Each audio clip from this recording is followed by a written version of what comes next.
How long have you been down in Florida? Oh yeah, I've been down in Florida for since last Sunday, and then I just talked to Volpe. I'm working on the story on him, probably like for now, but also for down the road too.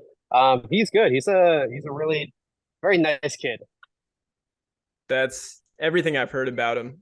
One of our teammates actually like coached him back when he was like 6 years old, apparently. And Oh his wow.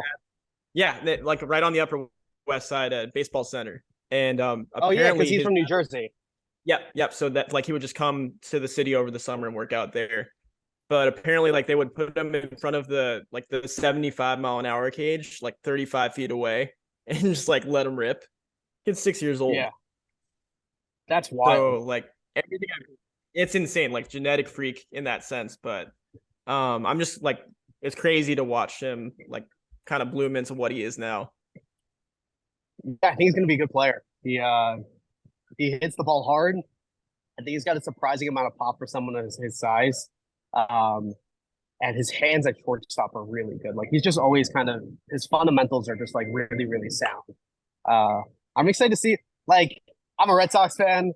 Like I would prefer the Yankees not get exciting young players, but like Volpe, like he really does seem like he's pretty legit. And the way he carries himself too, um, very confident, but very grounded as well. Especially given someone in his position, like there's a lot of potential for egos to get big and stuff, and he's I think pretty grounding. That's awesome. And that's ideal that we want to see from that. We've been like wax poetic about him the last few weeks, but I don't know. He just seems like the real deal. Yeah, I'm not sure that he's gonna start it on opening day at shortstop, but Probably like not. if he's up Yeah.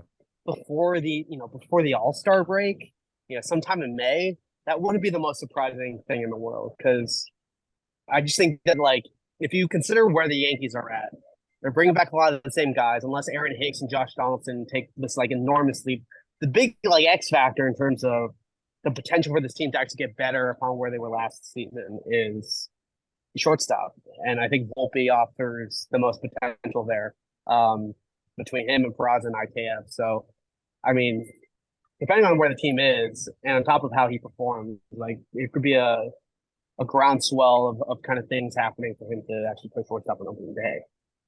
Not opening day, sorry, not too far off of opening day. Yeah. Yeah, I feel like they've got quite the crowded middle infield room at this point. So it's just a matter of time to see which shoe drops first, I think.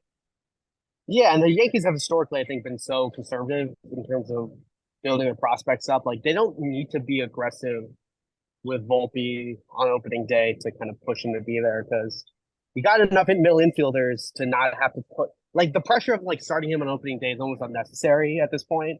And I think it could probably do more harm than it does good. And so I think it makes sense to kind of hold him off for a little bit. But I think if the team really wants to like reach its full potential, like Volpe at shortstop, like playing well, is probably the best potential version of this team. Like there's obviously a lot of variables there, but I think when you look at on paper and the projections, like that is probably the best version of this team if everything goes well.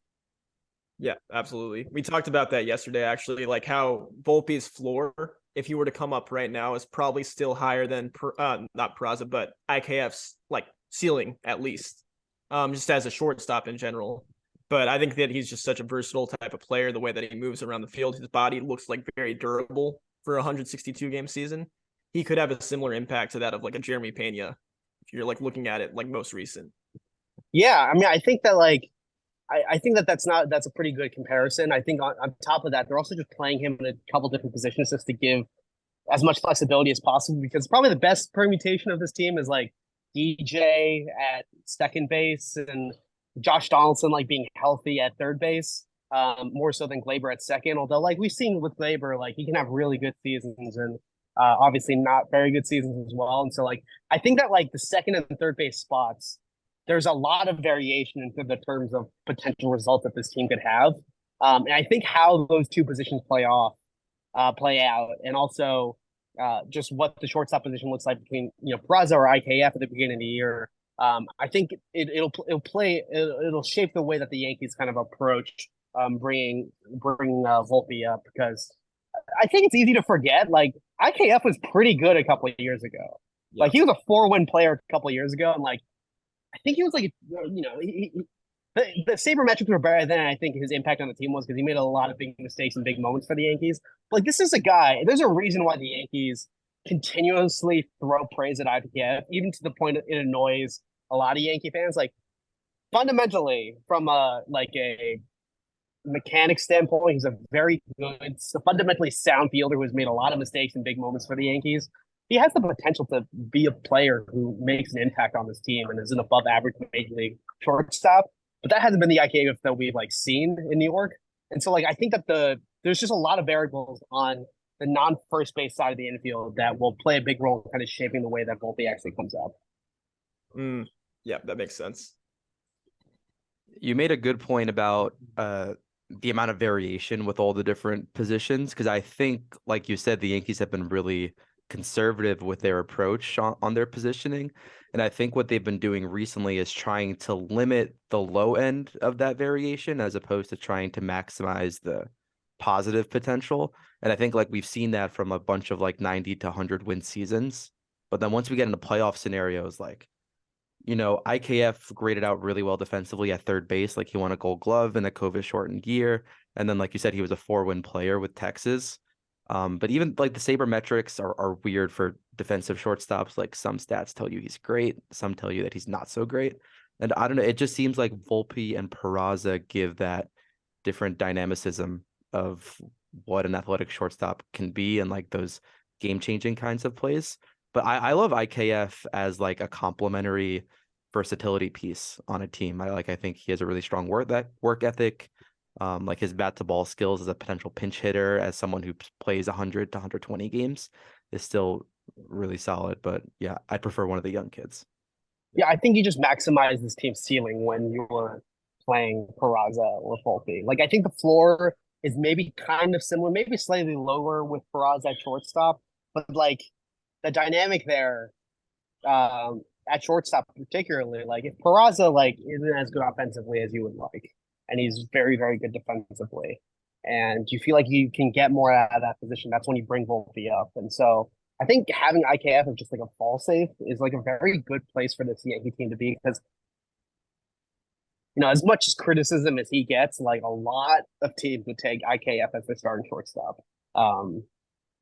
Because like you know he's like one of those like nitpicky points on the Yankees where it's like you can see why he's like a well-respected player, but he's kind of like he's one of those points where it kind of makes the difference between you being like a good playoff team and a legit like no doubt championship contender. And so I understand why Yankee fans are like so angry at him. And as a Red Sox fan, I look at that, I'm like, that's definitely one of the things where you know the Yankees are held back by the fact that like IKF isn't as good offensively as you would hopefully want out of a position where I think the mean for offensive shortstop production has gone up over the course of the last decade since the Lindor, Correa, Bogart generation has kind of come into the sport. And so I think that it makes sense. I understand. I can very much understand why fans are frustrated, but I think he does represent a really good fail-safe given the whole kind of range of outcomes that you could have at the shortstop position for this team. Yeah. And I think a lot of the frustration is more stemmed from like the fact that the Yankees decided to like not go for a Corey Seager or a Carlos Correa the last 2-3 years, just because they wanted a stopgap essentially to bridge that, you know, small amount of time when they are ready to bring up these two really high caliber shortstop prospects. And now that they're pretty much there ready to go, I mean, I think Volpe could come up at any point at this season and just tear it up. But at the same time, it's like you've been anticipating all this time. We're, you know, not giving out that nine-figure deal. So when is that moment going to come? IKF did definitely like serve his purpose last season, but he came into like the most highly demanding, you know, fan base in probably the entire league. Just Yankees fans are so used to having such a notable player at that position in particular. I think that's where a lot of that frustration came from. So it definitely wasn't warranted for him, but I think it's more towards the front office in that sense. Yeah, and like he's kind of the perfect target, right? Like he's a kind of an outsider guy who came in, like it's because it's like Didi was such like an outgoing personality too. Like it's hard to like not dislike Didi. IKF is a little bit more stoic. In my experience, he's always been like a very friendly guy. but he's not like he's as outwardly like having fun on the baseball field as someone like Didi was. And so like I definitely understand the frustration there from a Yankee fan perspective. Like if he was on the Red Sox, I'd probably be frustrated with him in a very similar way. But I think part of that frustration also comes from the fact that you see his level of confidence. Like you see that he is a better than average shortstop in so many different ways, and that it just cut like the worst of him comes out in the most inopportune moments. And so it's not even that he's like bad. Like I understand like the frustration of like he's not even bad, you know, but it's just like he's bad in the wrong moments, and that it's almost worse because you're teased with this level of confidence, and then when the moment actually comes for him to like kind of take things to the next level, you know, he makes an error in the field or makes a throwing error, drops a grounder or something. That play in Game 4 of the ALCS was the epitome of that. Oh my God. Yeah.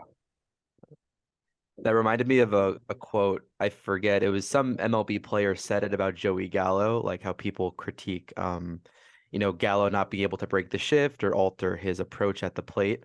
And I heard a I forget their name. I'd have to find the quote, but they said that Joey Gallo is a victim of how good he is, because people who can't make that adjustment, who can't hit the ball on the ground to the left side, most of them don't play Major League Baseball. Like they're not good enough to play Major League Baseball. Joey Gallo got to that level and is so criticized and ridiculed for something that 99.99% of people still can't do. But because he can hit the ball 500 feet, he gets criticized. So like you said, it's IKF being good until he's not. Yeah, it's tough. It's a double-edged sword. I think it's also why playing in like a market like Boston or New York or Philly is so difficult for a lot of guys, because the thing that gets you praised in smaller markets is the exact thing that's going to provide the basis of criticism in these markets that are like rabid baseball hungry and are always looking for like talk show radio fodder.